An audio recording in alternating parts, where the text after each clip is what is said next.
Welcome to All Things Policy, a daily podcast supported by Pragati, a flagship media initiative of the Takshashila Institution.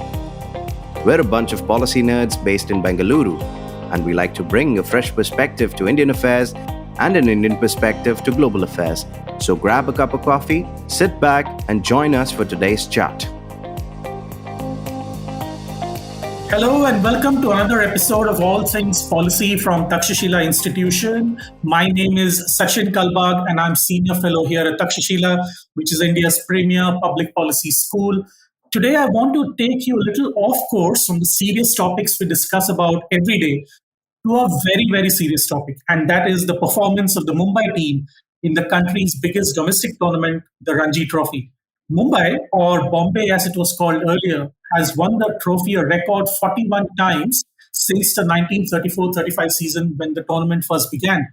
Data shows that on average, Mumbai tends to win the trophy once every 2 or 3 years and has won the title on consecutive occasions, at least on 5 different occasions. So clearly Mumbai dominates or had dominated the tournament. However, the last time it won the prestigious title was in 2015-2016, 7 to 8 years ago. It did reach the final last year, but lost to Madhya Pradesh. Today I have with me Clayton Murzello, one of India's top sports editors. He's the group sports editor at Midday. He's a cricket statistician, a Mumbai cricket encyclopedia. He's a historian of all things Mumbai cricket. He hosts a Mumbai cricket podcast himself and easily is one of the most respected names in sports journalism in the country and abroad. Welcome to All Things Policy, Clayton. Thank you, Sachin. Great to be on your show.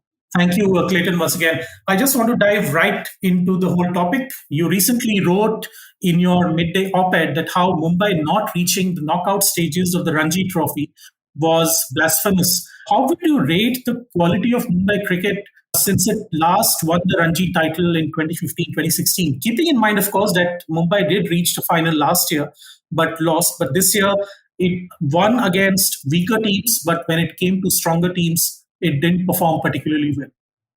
Yes, as I said, that not qualifying for the Ranji Trophy knockouts is unacceptable, considering you have a legacy. You have the talent. Your players have all the facilities possible. What I'm saying is that there's no good reason not to qualify because you have all the talent available. Yes, your key players are aware on Indian duty, but that's something which Mumbai has come to accept over the years. In 1970-71, there were 5 players away in the West Indies. Yet the young side under Sudhir Naik won. Same thing happened in 1980-81. So having your top players playing for India cannot hold as an excuse. Mumbai has the legacy, has the talent, and there's no reason why they should not proceed. And Mumbai, despite it being one of the most challenging teams to get into, had a pipeline of extremely talented players. Do you think that those talented players, that pipeline, is not providing the number of talented players that a team like Mumbai needs now? Yes, I think so. There is not an issue about talent, but I think harnessing that talent, giving that talent the right kind of exposure before they get Ranji ranks, that is the problem. I don't think the club structure is all that ideal. There should be more emphasis on club cricket, which actually was the bedrock of Mumbai cricket. I don't see that happening now. I don't see that emphasis, that awareness, that trust given to club cricket. Why do you think this is happening, Clayton? Is it a matter of priorities because international cricket has taken priority amongst TV broadcasters and the general media, and because of which perhaps club cricket or school cricket is not getting the same attention it used to get earlier? Even a premier tournament like the Kanga League is only spoken about once in a while and not as part of the every year routine of Mumbai cricket. I think it boils down to the administrators because you cannot expect players to schedule tournaments. The players go according to what the administrators decide. So if the administrators decide that, look, we've got to change our club structure, you can't expect the players to do that. The players are expected to perform. But if you won't give them the right kind of platform to perform, I think you're doing a great disservice to the game. And I think that's what's happening in Mumbai. Is it then a question of economics, Clayton? Is it about money at the grassroots level? Is it about the culture at the grassroots level? Is it because schools are paying too much attention to academics and not sports? Or is it that administrators have moved away from grassroots cricket and focusing completely on national tournaments? national tournament? No, I don't think there is a problem in the focus of grassroots level tournaments. There are grassroots level tournaments. The inter-school tournaments are well run. But at the same time, I think they have to be relooked at. I mean, you have inter-school tournaments on a T20 basis. Where are you going to develop those quality players when you play T20? Yes, the T20 format stops when they reach closer to the climax of the tournament. But you start off with T20 cricket. So that has to change. Even keeping with modern times, that has to change. You've got to get more selective in your teams. You can't have everyone playing T20 cricket. One of the arguments, Clayton, even during the Ranji Trophy this year, especially amongst Mumbai fans, was that why shouldn't even a non-knockout stage match be a 4-day game? Do you think there are cogent arguments for making Ranji Trophy a 5-day tournament throughout the tournament and not a 4-day tournament in the beginning and then a 5-day tournament later on? No, I don't have a problem with it being a 4-day tournament. I think it's fine because games do end up inside 4 days also. So I think the Ranji format is fine, but Mumbai cricket basically has to work on its grassroots. And by grassroots, I don't mean tournaments as such. I mean the relooking of tournaments, the relooking at the format, the awareness. Everyone have to be more aware in Mumbai cricket, and I think that is not happening. There was a time where club secretaries used to be associated with the clubs. They were synonymous with clubs. I don't think there is enough involvement there. And unfortunately, the emphasis is on votes nowadays. Yeah, you yourself, Clayton, were part of a club earlier. And since you've seen club cricket, on a day-to-day basis, you manage clubs. And then, in your role as a sports editor, you've looked at how tournaments are organized, how administrators, look at tournaments and harness the talent in Mumbai cricket. How do you see this change has taken place? I can hear the angst in your, although you're calm in your voice, but I can sense the angst, about your love for Mumbai cricket coming out. Yeah, see, let's talk about the Kanga League. The Kanga League used to be the premier tournament. It is in many ways not the premier tournament. Okay, you can say that, weather has played a big part in downgrading this tournament because the monsoons end till October, then your grounds are not, or when your grounds have to be ready, there is, they face hurdles in terms of weather. The rain spoils the pitches. But that has to be sorted out. You have to relook at the Kanga League. I mean, it pains me to say so, but let's have a look at the Kanga League and let's consider it as a non-monsoon tournament. So you make changes, but you make it more meaningful rather than letting it wither away. Yes, I mean it's a chicken and egg situation, isn't it, Clayton? Because the whole debate around the Kanga League for nearly a decade now has been: should we consider it as a non-monsoon tournament? But at the same time, if you consider that, then it loses the very flavor of it being a monsoon tournament and the challenges of it being a monsoon tournament. That dichotomy will still remain, isn't it? Basically, you've got to be brave enough to shrug off traditional. I mean, don't look at tradition for the timing, just look at your cricket. If you think your cricket is going to benefit, then do it. There will be a few voices of dissent and things like that, but you got to cope with that in the interest of your cricket. You're talking about the grassroots thing. Can you elaborate that a bit? Can you expand on that a bit, Clayton? Because as our listeners would try to understand, there was a time when Indian cricket was synonymous with Bombay cricket and Bombay cricket vice versa, but no longer. I mean, we barely have a Mumbai cricket player in the Indian national team. Yes, the captain is from Mumbai, but there are hardly any other players who made their presence felt in the test side. Whereas at one point of time, as you pointed out in the 1971 series, 5 of the players were from Mumbai, Bombay as it was called then. Is it symptomatic of the decline of Mumbai cricket, or do you think that simultaneously policies of other cricket boards, boards that were poor, considered quote unquote poor at one point of time, have now emerged as one of the prime movers of talent in the country? Rather than discrediting Mumbai cricket, I would give credit to the other state associations who have really picked up. Yes, IPL has had a role to play in that, but even before IPL emerged, the other state associations got smarter. They started having talent hunt schemes. They started improving their cricket. They started improving the infrastructure. They cast their net wider. I think rather than discrediting Mumbai cricket, we've got to really give a big thumbs up to the other state associations. And in the bargain, Mumbai has suffered. But so be it. I am comfortable with that. But that is not a reason that you should lower your standards. Yes, I mean, I was coming to that, in fact, because while we are happy that other state boards, and this should bode well for the health of Indian cricket, other state boards, are doing really well. Over the last 10, 15 years, we've seen Tamil Nadu emerge as one of the primary, states where, there is so much grassroots cricket, not only as players, but also as administrators, as umpires, people who participate at the grassroots. Jharkhand has come out really well. Bihar has come out really well. Gujarat has done really well. So all of these state boards, have done really well in harnessing talent. Saurashtra has become such a major force in Yeah, national cricket. Saurashtra is a classic example. I mean, there was a time where Bombay used to consider Saurashtra game a walkover. I mean, a cakewalk. Not anymore. Yeah. And look where they are in the Ranji Trophy. Exactly. And they're now competing really hard with traditional Ranji Trophy giants such as Karnataka or Delhi or Mumbai, and giving them a run for the money. Yeah. So I where mean, do you look at Delhi. Delhi has had a bad year, no doubt. This is not a good time to talk about Delhi. But even Delhi has, despite their system, which is very wonky at times, they have produced some good batsmen for it.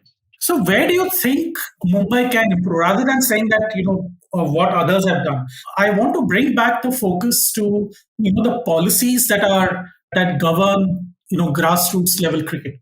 Is it a case of laziness? Is it a case of that people are disinterested in grassroots cricket, and because of which the talent harnessing and the talent spotting, which Mumbai was really, really famous for at one point of time, is not really happening? Even in your op-ed recently, you spoke about how selection, at even the Ranji Trophy level is not consistent. So all of these things combined, can you expand a little bit, Clayton, on these issues? Yes, what I would like to see, which used to take place in earlier years, I would like to see the involvement of a lot of prominent former test and first class cricketers. I think that is lacking. Why is this lacking? Maybe the association is not making them feel wanted. Maybe the association is just looking at easy options to rope in as key influential figures in Mumbai cricket. For example, your indoor academy. Your indoor academy should be headed by a test cricketer. Right. I'm not saying that a non-test cricketer cannot do a good job, but status matters. And status has always mattered in Mumbai cricket. For example, if Dilip Sardesai was a Bombay selector, he was also a university selector. So, that level of, there was that level of involvement. I mean, not only at the Ranji Trophy level, but Dilip Sardesai knew every Bombay University player also. Yes. I'm just giving you one example. When you and I were, on the field reporting, and we used to often spot Dilip Vengsarkar, Chandrakant Pandit, all these giants of Mumbai cricket sitting in the stands and quietly observing even school cricketers so that they can be roped in. And that is how, great cricketers like Tendulkar or Vinod Kambli or Sanjay Manjrekar were spotted and brought into the Ranji Trophy fold. Is that not happening anymore? And if it is happening, then where are we lacking? That is not happening anymore because I feel the big names in Mumbai cricket are not made to feel welcome in the setup. And that has to change. Hopefully, the new dispensation will change that. Get in more big names. Again, I'm not saying that big names will solve all your problems. But when there is status, when there is reputation in the face of it all, I think things change because people are inspired by those. I will give you a small example. Ravi Shastri in the late 70s was playing a club game at Cross Maidan. He was playing at this MB Union pitch, and which is not far away from the Bombay Gymkhana. He was playing for Karnataka versus Dada Union at MB Union. Dada Union was a very big club, and Ravi knew that if he gets runs against Dada Union, he would be in contention for one. But there was another factor to that innings. There was another motivating factor in that innings. Dilip Sardesai walked across from the Bombay Gymkhana to the National Cricket Club and stood under a tree there and watched Ravi Shastri. And Ravi Shastri knew Dilip Sardesai was watching him, and it made a big impact on him. He wanted to get runs not only for himself, not only for his club, but also to get watched by Dilip Sardesai and get noticed. That is the involvement I'm trying to get at. Yes. That is not happening in Mumbai. When a new player was recruited by the Dada Union club, there used to be a crowd to watch this new player at the nets. Who is this new player that Dada Union has got? I don't expect the same kind of awareness, but at least 10%. Yes. Clayton, for the benefit of our listeners, can you name some of the famous Dada Union players or some of the famous cricketers that have passed through the club structure in Mumbai and made it great internationally? Well, I'll talk about the 1970s. If you look at the club structure of the 1970s, Dadu Union were blessed with Gavaskar, Vengsarkar, Ramnath Parkar. You take a club like Hindu Gymkhana, PGA Hindu Gymkhana. They had Ashok Mankad, Rahul Mankad, Eknath Solkar.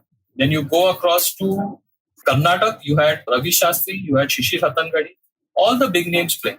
So all these big names mattered. All these big names also came through the ranks. These cricketers were not only great at the international level, but they also came back to Mumbai and played Kanga League actively or Ranji Trophy actively or even participated in club cricket. Midlawn at one point of time has had a great team in corporate cricket, for instance. So, Clayton, you are essentially saying that some of the greats of the cricket that were involved in the grassroots level, one, it's no longer happening.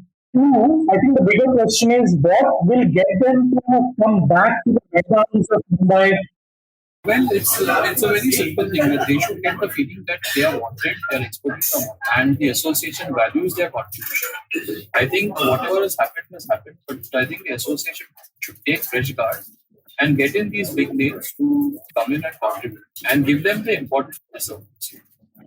When you say the importance they deserve, do you mean that get them to be part of some committee, some talent hunt committee, so that they can travel, they can be given adequate compensation? Will all this be part of the solution that you're talking about? Yes, make it totally as professionally produced as possible. Give them a good compensation. Mostly all of them are retired, although they get a good pension from the board and a good pension from the NCA.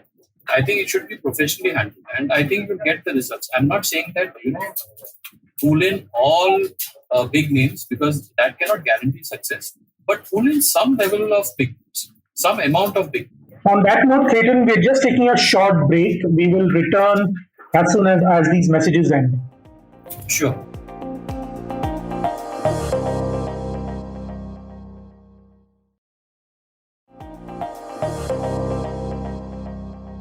Clayton, I think you brought up an interesting point just before the break, and that was get the greats of Mumbai cricket to get involved at the grassroots level, make them feel wanted.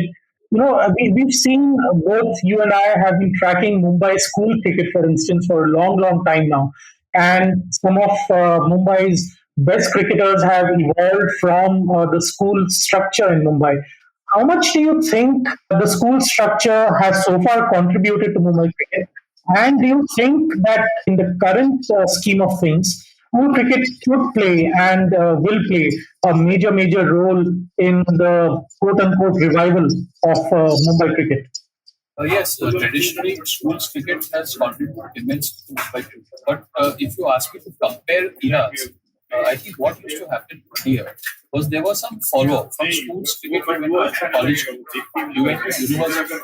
At the same time, players got enrolled in individual clubs. So there was a process in that. Here, it's I would say it's a bit khichdi. I mean, what does a player do after he graduates from school level cricket? College level cricket is as good as negligible. University cricket is finished. So there has to be a revolution in Mumbai cricket to get back on track.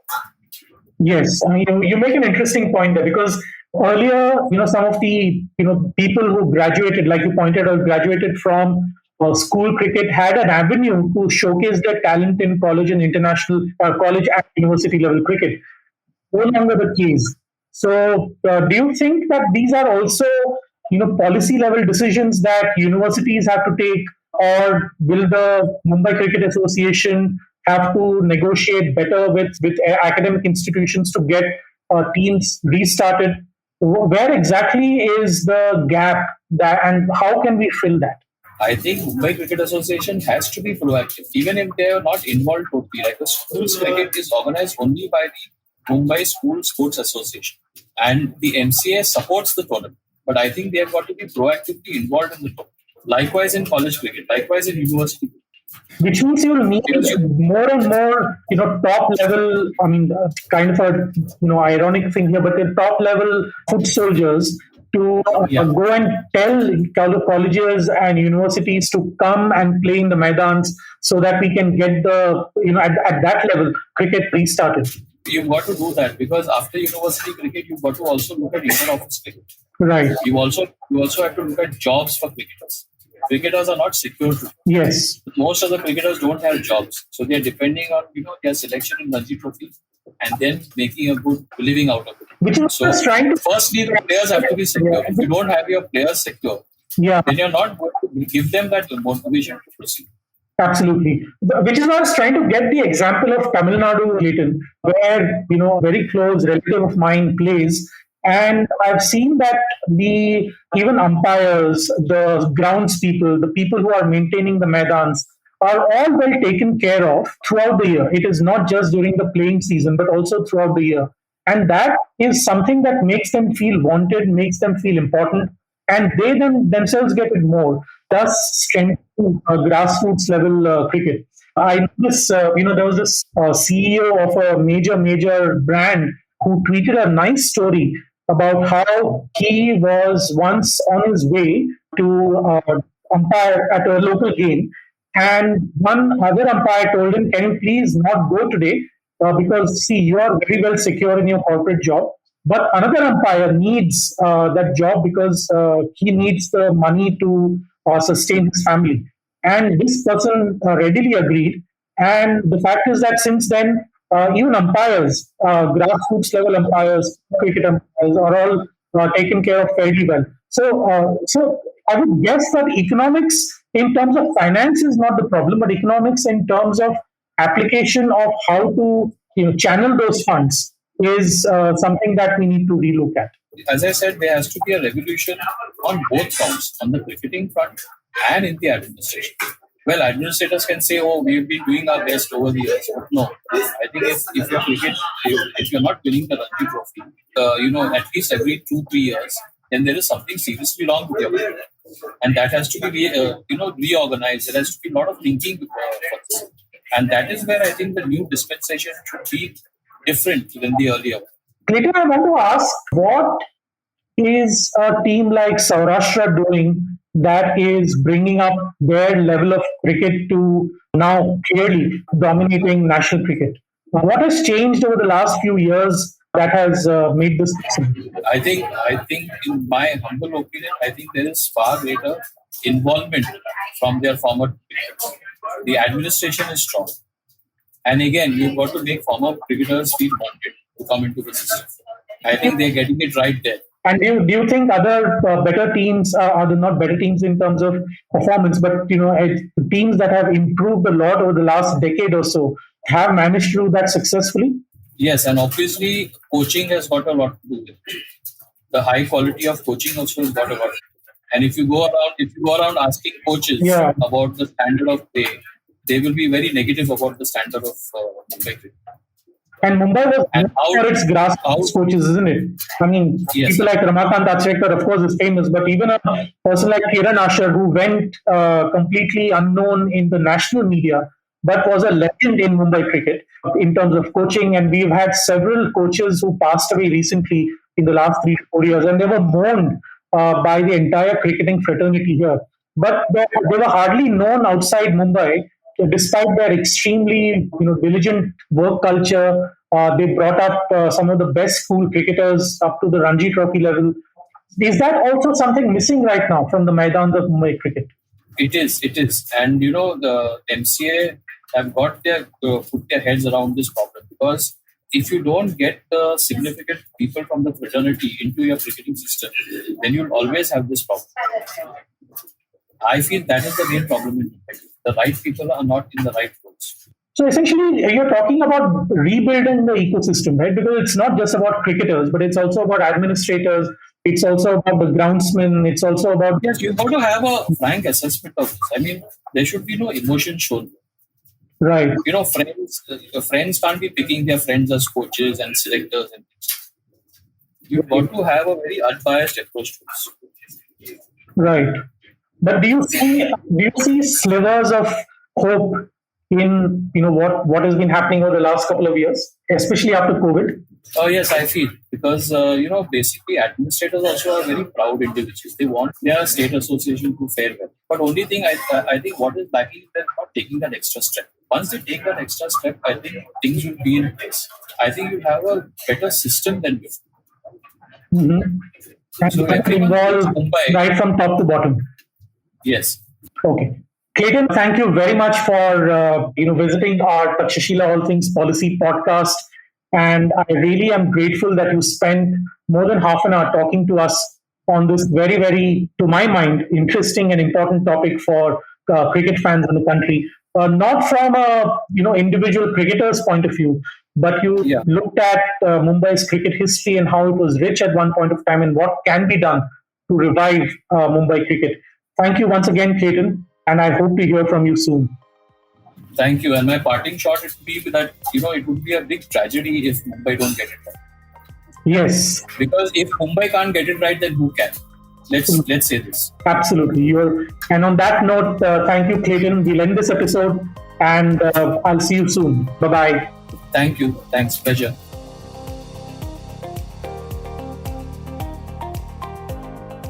If you liked our show, don't forget to check out other interesting podcasts on the IVM network.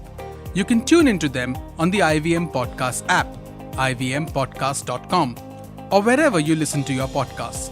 You can also follow IVM on social media.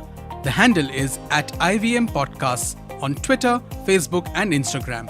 And hey, if you'd like to dive into Takshashila's research on technology, strategy, and economic affairs, check us out at our Twitter handle @TakshashilaINST or our website takshashila.org.in.